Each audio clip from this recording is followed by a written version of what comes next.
Ассаламу алейкум, жалпы жамаат таксист коллегалар, амансыздарбы, тынчсыздарбы? Кутмандуу куш убак күнүңүздөр менен, таңыңыздар менен жана кечиңиздер менен деп ушул учурашуу сленгин ар дайым колдоно турган кылып алайын. Туугандар, информация чогулттум лицензия боюнча. Физлицо жана юрлицо жана 4 адамдык, 4 адамдан жогору деген категориялардан бар экен. 4 адам жогору деген бул жанагы маршрутка, автобус, минивэн айдагандарга өзүнчө экен закон негизинде. Бирок документтердин чогултуу бардыгы бирдей эле экен. Бирок бизге керектүүсү, конечно, бул 4 адамга чейин, то есть легковой машина. Пассажирден, водительден сырткары 4 адам деген легковой таксиге керектелүүчү лицензияга даярдануучу документтер. Бүгүн 22 август август саат 2:30 болду. Ушул убакытка чейин ар кандай информацияны чогултуп, даярдап, сиздерге бир сыра айтып берейин деп чечтим. Физлицого эң керектелүүчү документтер лицензияга тапшырыш үчүн СТС копиясы. Эгерде машина сиздики эмес болгон болсо, ошо машинага жазылган хозяин атынан доверенность, мен паланчага өз машинамды айдоого жана документтер чечимге уруксат беремин деген, типа генеральный доверенность сыяктуу. Ошонун копиялары, техосмотрдун копиясы, машинаны диагностика өткөрүп, машина жүргөнгө даяр, машина иштей алат, машина эч кандай минустары жок деген техосмотрдун копиясы болот. Ошондой жана копия озгоп страхованияны билесиздер бардыгыңыздар. Астындом жана Москвада иштеп жүргөн мекендештер бет, Россияда. Ошонун договору тоже копиясы болуш керек. Копия права, жанагы айдоочулук күбөлүктүн копиясы и плюс 3 жылдык стажы менен не менее 3 лет дейт. 3 жылдан жогору болуш керек. Сөзсүз түрдө ошонун копиясы. Жана медсправка, ден соолугу жакшы, бул адам эс тутуму жакшы эле, жумушка даяр, жумушка иштей алат, машина айдаганга жана машина айдап жүргөндө эки жакты караганы, внимательностьтары бардыгы жакшы деген 083 справкасы. Ал справканы аптекадан алса болот, и поликлиникадан тоже. Жана бардыгыбызга уже белгилүү, бардыгыбызга уже легендарлуу справка болуп калган, бул справка о несудимости. Аны түндүктөн заказ кылсаңар болот. Түндүктө 4 жолу бар. Биринчи жолу бул 1 айга бекер, 15 күнгө 1000 канча сом, 7 күнгө тоже бирдеке сом, и 3 күнгө 1000 тоже бирдеке сом. 3 күнгө 1000 бирдеке сом, 7 күнгө 500 бирдеке сом.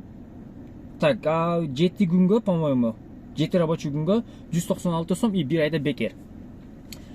Ошол справкаларды чогултуп туруп, анан лицензияга тапшырасыңар. Лицензия тапшыргандан кийин лицензия сиздерге 7 күндөн 14 күнгө чейин жообу келет. Ал лицензияны азыр пока что кандай жака тапшырыш керек, цифровой болот, цифровой болот по-любому. Мен ойлоп атамын, ошол эле жанагы цифровой услугалар менен заниматься эткен, мисалы үчүн страхование деле цифровой кетти, ошондой эле службалар даярдап баштайт. И плюс ал службалардан сырткары ар ким өзү аркылуу деле документтерди тапшыра турган мүмкүнчүлүк болот. Ошол үчүн кимде ким ушул видеону көрүп жаткан болсо, туугандар, ушул мен айткан документтерди дамжалга айтып кетейин. Копия СТС доверенность, копия техосмотр, копия азгап договорду, копия права 3 жылдык стаж, жана медсправка ден соолукка 083 деген, жана справка о несудимости. Ушул справкаларды чогултуп даярдап тургула, маалымат чыгат, уже документтерди тапшырып, заявление ала бергиле, лицензияны кабыл алып туруп, ошол лицензия аркылуу немесин алууга, лицензияны алууга деген закон чыгат. Закон чыккан, точнее, имеется в виду расширение, возможность, каяка барып тапшырса болот, каяктан алса болот деген информация чыккан соң, сразу эле видео киргизем, туугандар. Кимде ким ушул документтерди чогулткан болсо, сразу кайрылсаңыздар болот. Раз бүтүрүп туруп, лицензияңарды алганы, жолдору ачылган деле сразу сиздерге жардамды болушунча берем. Кимде ким жардам сураган болсо, конечно. А так, мен тиякта, мен биякта, мен мындай деп айткым деле келген жок, но в плане возможного. Так, штрафтар боюнча 1 декабрга чейин аябай катуу рейд болот экен. Ошол рейдке попал болуп калган болсо, именно правый рульдулар, без лицензии, да еще вообще алар запрет болгон, аларга штраф болот экен. 1 декабрга чейин уруксат бүгүндөн баштап 1-декабрга чейин лицензияңарды кылып алгыла деген закон бар экен. Ошол үчүн 1-декабрга чейин, конечно, күтүштүн кереги жок. Аны болушунча эртерээк кылыш керек. Чтобы тынчыраак болуп. 500 сомдон 1000 сомго чейин деген болуп атат имиштер. Бирок кечээ мен бир сайттан окусам, 5000 сом бир жылга деп окудум. Аны пока тоже конкрет информация жок, но ушул күнгө чейин келген так маалымат ушул маалымат болот. Ошол маалымат менен биринчи очередте сиздер менен бөлүштүм, урматтуу коллегалар, урматтуу туугандар. Ушул видеону кичине бөлүшүп койгула таныштар менен, или может быть оюңар болсо комментария, конечно, жаза кеткиле. Көп тантыбай сүйлөбөй деген комментарияны койгула.